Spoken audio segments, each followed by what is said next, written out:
Katt goes on to tell us that he was there, and so was Ludacris, and only one of them came away with a deal. So there was a crossroads where we were both invited to an Illuminati thing. My question to Katt, if you are aware of what they're about, why would you place yourself in the same arena?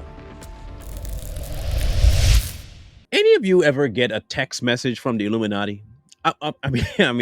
I have. I've gotten more than just a text. I've gotten inboxes on my messenger. I've gotten it from WhatsApp. I have gotten multiple contacts from the Illuminati telling me, hey, you could make a lot of money. All you got to do is follow Illuminati. See, I got bars. And if you have gotten one, it probably went something a little bit like this. Join the Illuminati. You can have all the things you've ever dreamt of. All of the riches is yours. All you got to do is sign up.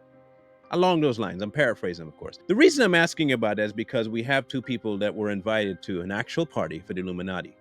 And when you hear who they are, well, one already admitted it, but when you hear who they are, you might want to sit down for a second to hear our take on it. But before we get into that, listen to this word from our sponsor. Are you in need of trustworthy tax services? Look no further. Introducing Tanya Tax Services. We're here to provide top quality assistance, guiding you every step of the way. We're experts in maximizing your return. Don't hesitate. Call us now at 407-952-4163. And yes, we speak Spanish too. Tanya Tax Services, your tax solution simplified. Now, Mr. Katt Williams has been on a tear going through everybody's business. Like he is coming out with laundry everywhere.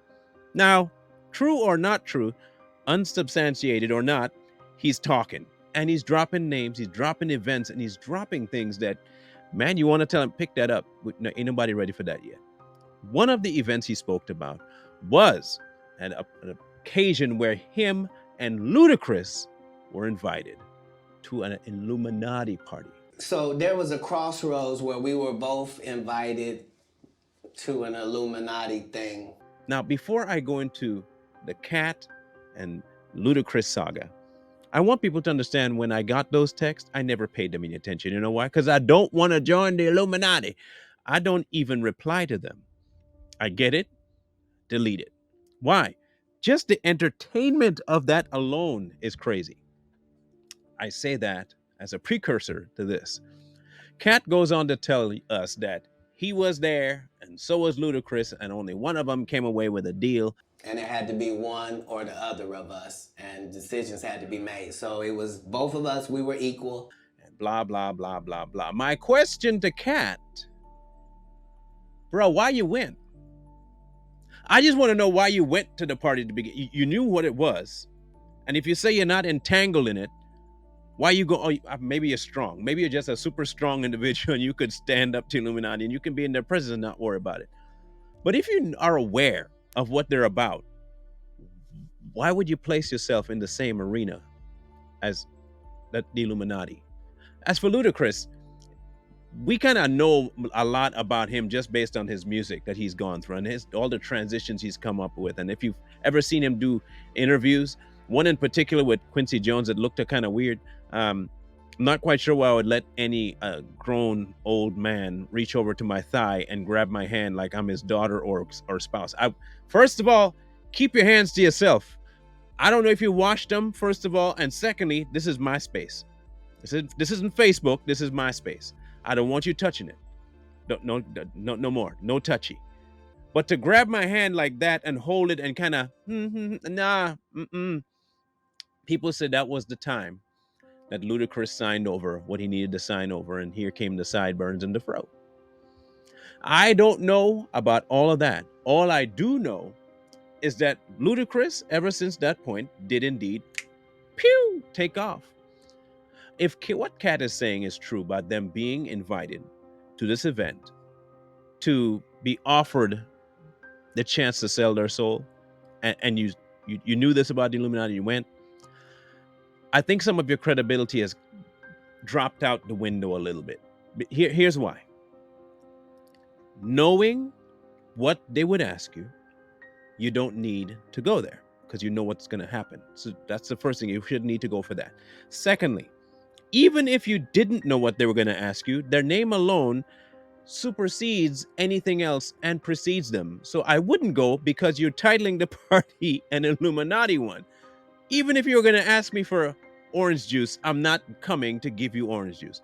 Thirdly, if you really needed to get ahead and you say you can do it on your own, you definitely wouldn't entertain the thought of going to that party. From what you were saying, Kat, is that everything else that happened before, you were quite aware of what was going on in the industry. And you came in, this is your words, you came in with the intention to expose. Did you go to the party to expose the Illuminati? Or were you actually partially hoping they would actually pick you? See, I'm kind of concerned about that. That's my one big concern, is that maybe, just maybe, you didn't go there just because you went there with the intention to possibly come out on top, and it didn't happen. And so that maybe angered you a little bit, but also kind of rekindled the going after them fire in your gut. I don't know. All I know is this: I wouldn't have entertained them, but you did. But you're quick to tell of the stories about other people who have, how should I put this, sold out. Kevin told you he wasn't gonna wear no dress until they offered him the dress, and then he put it on. And what did he say after he wore it? I made my own decision. Duh. But you didn't make it before they brought it up, did you? Did you sell out? And you just ain't telling nobody? And this is just what you have to do. I'm not accusing you of anything, Kat. I'm just asking questions. This is what I do. I ask questions. Did you actually do something there that you're not saying? And this is just your payback for what they've told you to do. Now, I've said this before, that division, while it may not be of God, it is definitely of the devil. And that's what his house is built on, division. So you can't say that, oh, he's speaking the truth, he couldn't possibly be working for the devil. No, the devil uses truth too. Okay, just understand that. The devil hides a whole lot of good stuff in truth. He just sprinkles a little bit of lie on the top. And when you eat it, just understand that you taste the lie first. The truth is kind of like the filling sometimes. And sometimes you sprinkle some truth on a lie. So you can, sprinkle sugar and then you eat it all. Either way, you're still eating a lie. I don't know whether the body Cat gave you was a lie or the sprinklings were, but there was a lot of lie in there. Truth teller? Possibly. Liar? Possibly. And when you get both of them, you gotta, I guess they say, what do you say? You take the good with the bad? No. Take the meat and leave the bones? No. Or I could do this. I could check to see if the meat's poison and don't touch chicken or bone. I just leave that meal alone. See, Cat didn't do that though. He went to the party. And for that reason alone, you put up flags in my mind. Ludacris, on the other hand. Can you tell me what was up with that hand holding with Quincy Jones? Oh, well, maybe you can't tell me, because that would be divulging information up to how you got into where you got into. We have enough on Quincy Jones that know that one for sure, he'll do dirty. That, do dirty. Your by affiliation holding his hand tells me that you won too. The jury's still out on Cat. At least for the majority of people, the jury's still out on Cat. But not fully for me. I figure if you are willing to entertain the devil in that capacity, you might have already sold him some goods. I don't know to what level, and I don't know how much it cost you. But something tells me you're in debt.